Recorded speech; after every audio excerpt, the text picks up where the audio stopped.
बहुत पुरानी बात है। उस समय बगदाद का शहर इल्म, दीन और रूहानियत का बहुत बड़ा मरकज हुआ करता था। दूर दूर से लोग वहां आते थे ताकि अल्लाह के नेक बंदों की सोहबत मिल सके। हर गली में जिक्र की आवाज सुनाई देती थी और हर मस्जिद से सुकून फैलता था। इसी शहर में अहमद नाम का एक नौजवान रहता था। वो देखने में बिल्कुल साधारण था, लेकिन उसके दिल में ईमान की गहराई थी। अहमद बहुत गरीब था। उसके पास न तो दौलत थी और न ही कोई बड़ा सहारा, क्योंकि उसके माँ बाप बचपन में ही इस दुनिया से चले गए थे। इसके बावजूद अहमद ने कभी अल्लाह से शिकायत नहीं की। वो मेहनत करता, हलाल कमाता और जो थोड़ा बहुत मिलता उसी में सब्र करता था। अहमद की सबसे बड़ी दौलत उसका साफ दिल था। वो कभी झूठ नहीं बोलता था, किसी का हक नहीं मारता था और हमेशा गरीबों की मदद करता था। रात को जब पूरा शहर सो जाता तब अहमद अल्लाह के सामने बैठकर दुआ करता और अपने आंसू बहाता। वो अक्सर सोचता था कि अगर उसे कोई ऐसा रहबर मिल जाए जो उसे अल्लाह के और करीब कर दे तो उसकी जिंदगी सफल हो जाएगी। एक दिन उसने लोगों से सुना कि बगदाद में एक बहुत बड़े वली रहते हैं जिनका नाम है गौसे आजम हजरत शेख अब्दुल कादिर जीलानी रहमतुल्लाह अलैह। लोग कहते थे कि उनकी निगाह पत्थर दिल को भी पिघला देती है और उनकी दुआ से डूबती हुई किस्मत भी बदल जाती है। ये सुनकर अहमद का दिल बेचैन हो गया। उसने अपने दिल में ठान लिया कि वो गौस पाक की मजलिस में जरूर जाएगा। जुमे का दिन आया और मस्जिद लोगों से भर गई। हर कोई गौस पाक की एक झलक पाने के लिए बेताब था। अहमद भी भीड़ में खड़ा था, पुराने कपड़ों में, सिर झुकाए हुए। जैसे ही गौस पाक तशरीफ लाए, पूरे माहौल में अजीब सी खामोशी छा गई। ऐसा लग रहा था जैसे दिलों पर सुकून उतर आया हो। जब गौस पाक ने बोलना शुरू किया तो उनकी हर बात सीधे अहमद के दिल में उतरने लगी। उन्होंने कहा कि जो इंसान अल्लाह पर सच्चा भरोसा करता है, अल्लाह उसे कभी जलील नहीं करता। ये बात अहमद के दिल को चीर गई। उसकी आंखों से आंसू बहने लगे और उसी वक्त उसने फैसला कर लिया कि वो गौस पाक का दामन थामेगा। मजलिस के बाद अहमद ने आगे बढ़कर गौस पाक के हाथ पर बैत की और उनका मुरीद बन गया।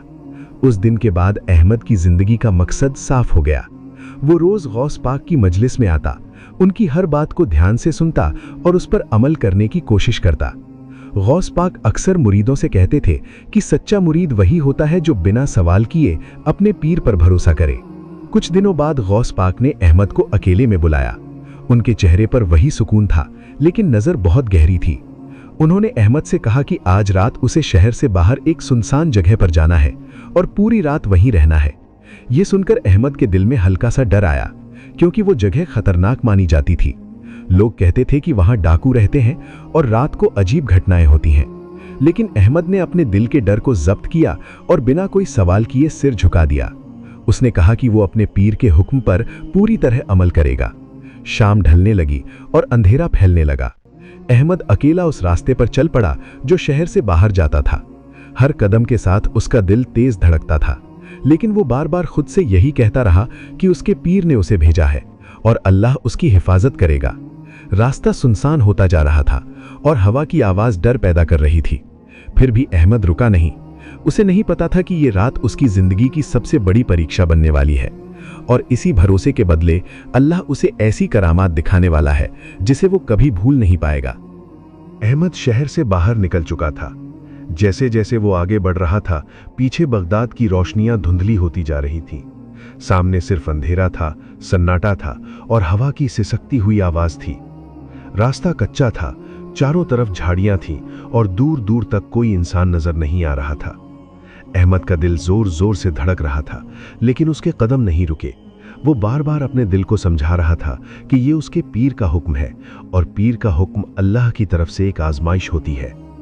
कुछ दूर चलने के बाद वो उस जगह पहुंच गया जहां उसे रुकने को कहा गया था। वो जगह सच में बहुत डरावनी थी। बीच में एक पुराना टूटा फूटा कुआं था जिसके चारों तरफ सूखी झाड़ियां उगी हुई थीं। लोगों का कहना था कि इस कुएं में सालों से पानी नहीं है और रात के समय यहां अजीब आवाजें आती हैं। अहमद ने गहरी सांस ली और जमीन पर बैठ गया।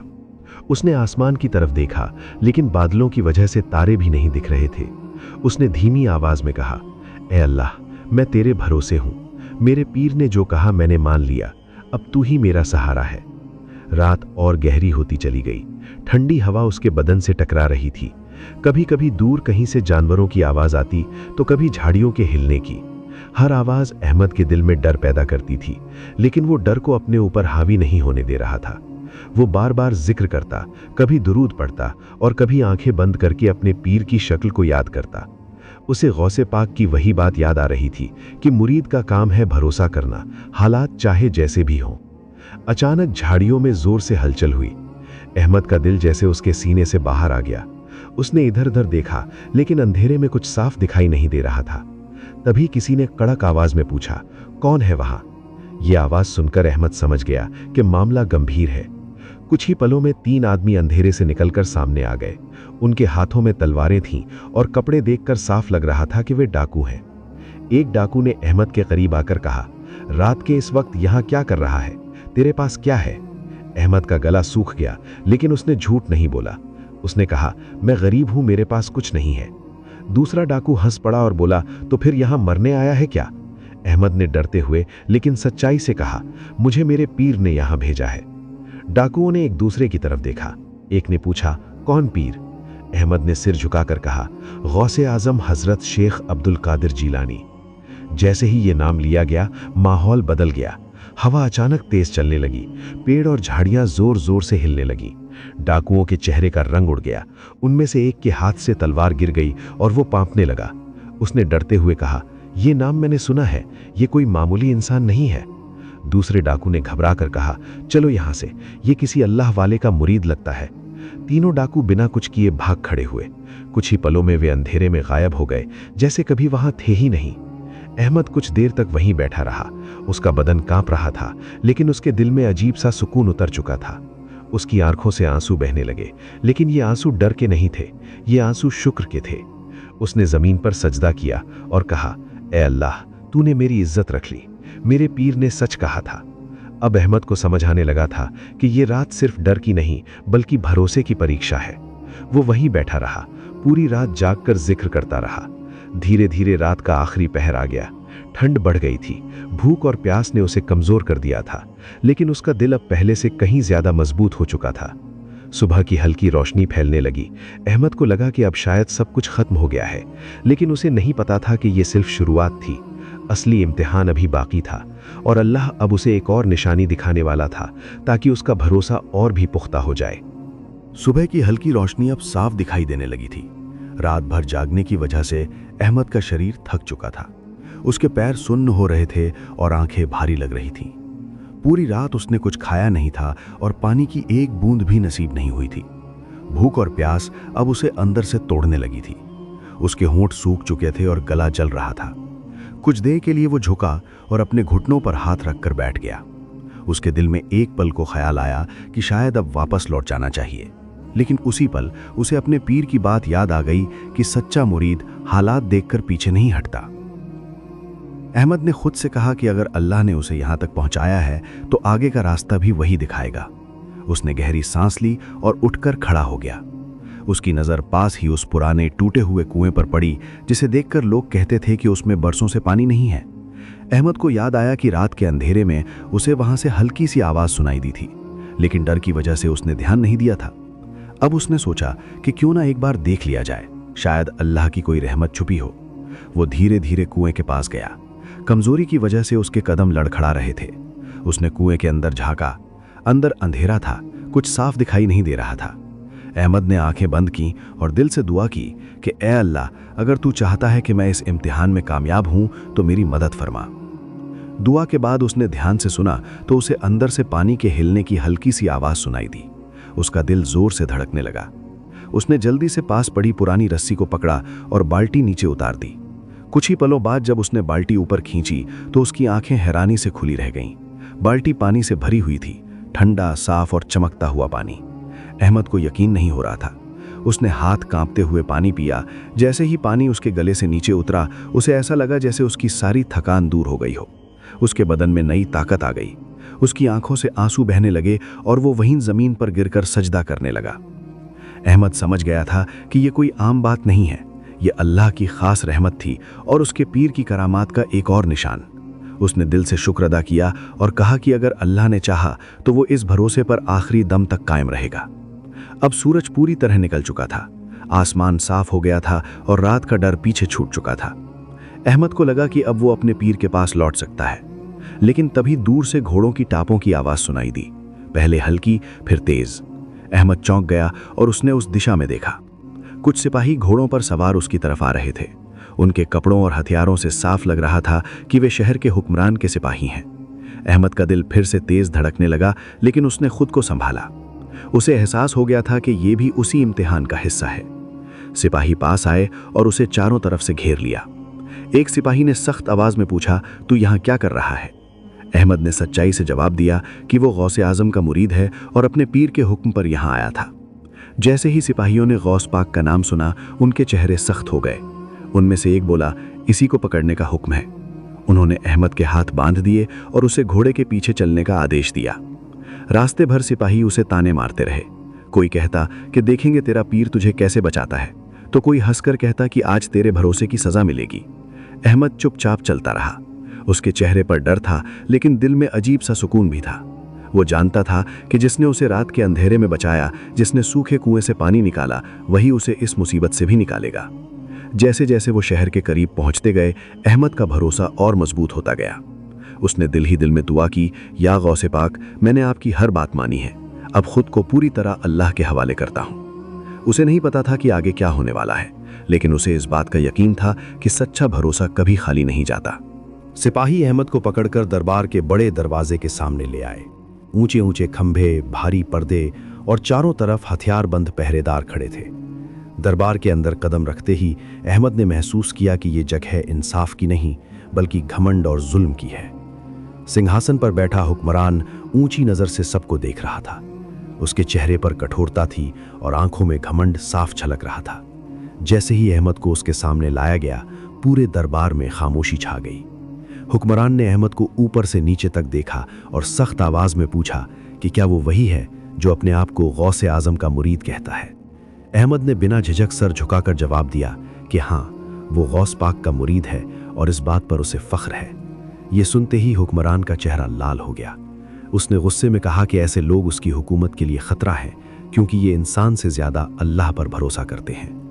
दरबार में बैठे कुछ लोग डर के मारे चुप थे, तो कुछ अहमद को तरस भरी नजरों से देख रहे थे। हुक्मरान ने सिपाहियों को हुक्म दिया कि अहमद को सबक सिखाया जाए, ताकि कोई और गौस पाक का नाम लेने की हिम्मत न करे। सिपाही आगे बढ़े और अहमद को जमीन पर गिरा दिया गया। उसके हाथ बांधे गए और उसकी पीठ पर कोड़े बरसाए जाने लगे। हर वार दर्द से भरा हुआ था, लेकिन अहमद की जबान से कोई चीख नहीं निकली। अहमद की आंखें बंद थीं और उसके होंठ धीरे धीरे हिल रहे थे। वो अपने दिल में अल्लाह को याद कर रहा था और अपने पीर का नाम ले रहा था। हर दर्द के साथ उसका भरोसा और गहरा होता जा रहा था। दरबार में मौजूद लोग हैरान थे कि इतना दर्द सहने के बाद भी ये नौजवान शांत कैसे रह सकता है। हुक्मरान खुद भी ये देखकर चौंक गया, क्योंकि उसने ऐसी हिम्मत पहले कभी नहीं देखी थी। कुछ देर बाद हुक्मरान ने सिपाहियों को रोक दिया और व्यंग्य भरी हंसी के साथ अहमद से कहा कि अगर उसका पीर इतना ही सच्चा है तो वो उसे यहीं बुला ले। उसने कहा कि देखना चाहता है कि उसका पीर उसे कैसे बचाता है। अहमद ने धीरे से आंखें खोली। उसके चेहरे पर दर्द था, लेकिन डर नहीं था। उसने कुछ नहीं कहा, बस अपना सर झुका लिया और दिल ही दिल में दुआ की। अचानक दरबार का माहौल बदलने लगा। हवा तेज चलने लगी, पर्दे हिलने लगे और दियों की लौ कांपने लगी। लोग घबरा गए और इधर उधर देखने लगे कि ये क्या हो रहा है। तभी दरबार के दरवाजे अपने आप खुल गए। बिना किसी शोर के एक नूरानी बुजुर्ग अंदर दाखिल हुए। उनका चेहरा रोशनी से भरा हुआ था और चाल में अजीब सी गरिमा थी। किसी ने उन्हें आते नहीं देखा था, लेकिन सबकी निगाहें उन्हीं पर टिक गईं। सिपाही अपने आप पीछे हट गए। किसी की हिम्मत नहीं हुई कि उन्हें रोके। हुक्मरान भी सिंहासन पर सीधा बैठ गया। उसके चेहरे का रंग उड़ चुका था। कांपती हुई आवाज में उसने पूछा कि आप कौन हैं? उस बुजुर्ग ने बहुत शांत स्वर में जवाब दिया कि वे उस मुरीद के पीर हैं जिसे यहाँ सजा दी जा रही है। ये सुनते ही दरबार में सन्नाटा छा गया। अहमद की आंखों से आंसू बहने लगे। वो पहचान चुका था कि ये उसके पीर गौसे आजम हजरत शेख अब्दुल कादिर जीलानी है। गौस पाक ने प्यार भरी नज़र से अहमद की तरफ देखा और उसे उठने का इशारा किया। जैसे ही अहमद खड़ा हुआ, सब ने देखा कि उसके शरीर पर मौजूद जख्म धीरे धीरे गायब हो गए। जहां अभी खून बह रहा था, वहां अब कोई निशान नहीं था। दरबार में मौजूद हर इंसान हैरानी से ये दृश्य देख रहा था। ये एक खुली करामत थी जिसे कोई झुठला नहीं सकता था। हुक्मरान के हाथ कांपने लगे और उसका घमंड टूटने लगा। वो सिंहासन से उतरकर नीचे आ गया और शर्मिंदा होकर गौस पाक के सामने खड़ा हो गया। उसकी आंखों में डर भी था और पछतावा भी। गौस पाक ने बहुत नरमी से उसे देखा और कहा कि ताकत जुल्म में नहीं होती, बल्कि इंसाफ और अल्लाह के डर में होती है।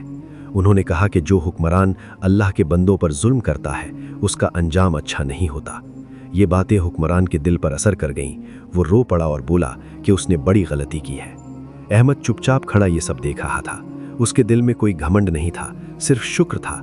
वो जानता था कि ये सब उसकी वजह से नहीं, बल्कि उसके पीर और अल्लाह की रहमत से हुआ है। दरबार का माहौल पूरी तरह बदल चुका था। जहां थोड़ी देर पहले डर और जुल्म था, अब वहां सुकून और खामोशी थी। आज भी ये कहानी हमें यही सिखाती है कि अल्लाह अपने बंदों को आजमाता जरूर है, लेकिन अकेला नहीं छोड़ता। जब इंसान सच्चे दिल से अपने पीर और अल्लाह पर भरोसा करता है तो रास्ते खुद ब खुद खुलते चले जाते हैं। कभी डाकुओं के डर से, कभी भूख प्यास से और कभी जालिमों के जुल्म से। हर हाल में अल्लाह अपने बंदे की हिफाजत करता है। यही अहमद की कहानी का असली मतलब है। ये कहानी करामत से ज्यादा भरोसे की कहानी है। ये सिखाती है कि आंख बंद करके किया गया सच्चा भरोसा इंसान को वहां पहुंचा देता है जहां उसकी सोच भी नहीं पहुंच सकती। और यही वजह है कि गौस पाक और उनके मुरीदों की कहानियां आज भी दिलों को रोशन करती हैं और लोगों को अल्लाह के और करीब ले जाती हैं।